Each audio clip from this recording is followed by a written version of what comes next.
Hello folks! Today we're going to be learning about the center of mass of an object. Center of mass is a concept of physics in which you treat the mass of an object essentially as a point particle. In other words, say you have a circle. This circle is made of cardboard and is one-dimensional, but it still has mass. The center of mass would be the point on the circle where I would be able to balance the circle from just one point. Because if I were to treat it as a point particle, all of the mass of this object would be at that point. So, if you were to take a guess, where would you say the center of mass of this circle would be? If you said the center of the circle, you are correct. Here, we have a dot at the center of the circle. Because it's in the very middle, and the mass distribution would be equal around this point, this is where the center of mass would be. Let me prove it to you. If I take my finger and put it on this point and try to balance the circle, sure enough, it balances. Now, that's a circle, and it's obviously symmetrical. So, what happens if we have another object? Say, a square. Well, a square is also symmetrical. So, you would imagine that the center of mass of a square would be at the center. And if that's what you guessed, again, you would be correct. Let me prove it. I'll put my finger on the point right at the center of the square, and it should balance. And it does. Magical, isn't it?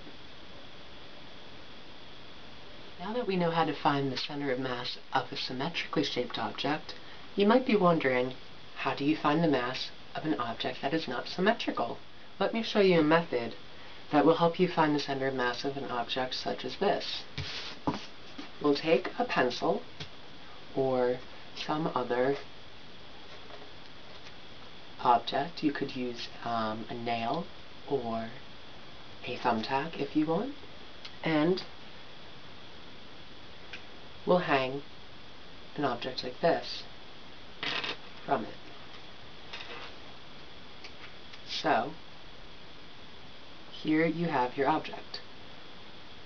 It's freely swinging on the pencil, and there's a weight, which I just used a bracelet made out of chain, attached to the string so that it hangs vertically down. So what we can do is wait for it to stop moving, and then, look at that. Let's see. Then what we can do is we draw a line straight down the string. So now we'll do the same thing with all of the other corners. Now you'll notice that all of the lines intersect at approximately the same point. So we'll draw a dot right there.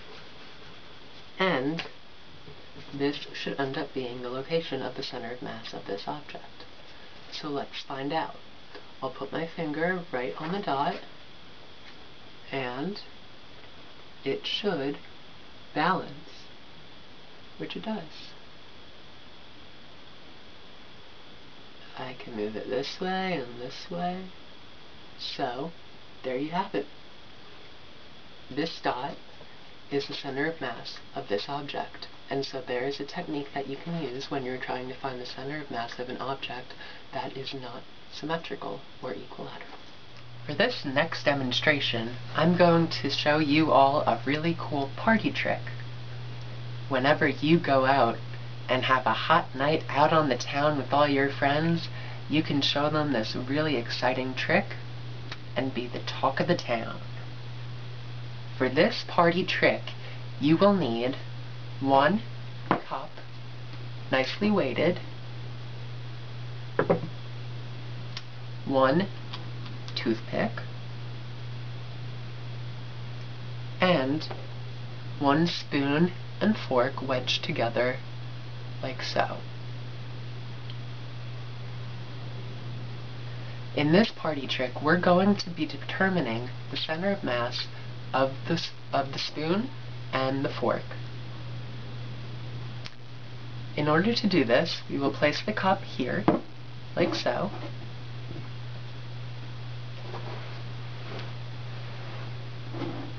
And now, we will take the toothpick and shove it between the middle 2 prongs of the fork, and with a little bit of maneuvering, wait for it,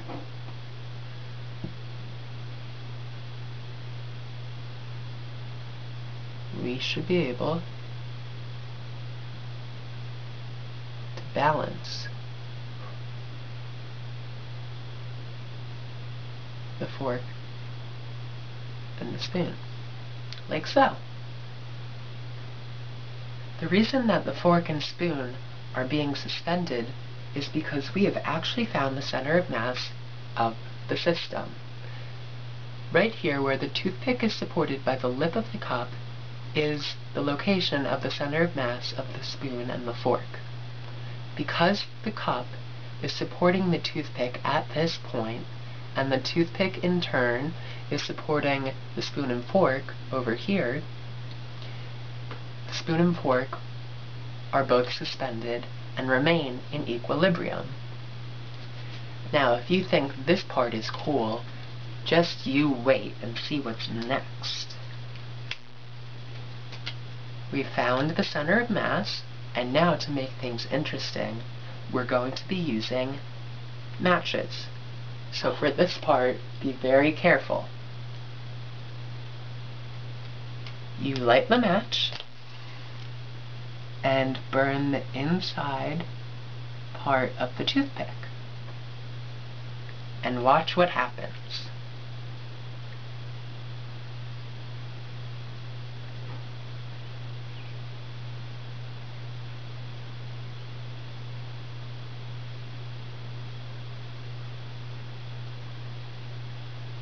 And there you have it, folks.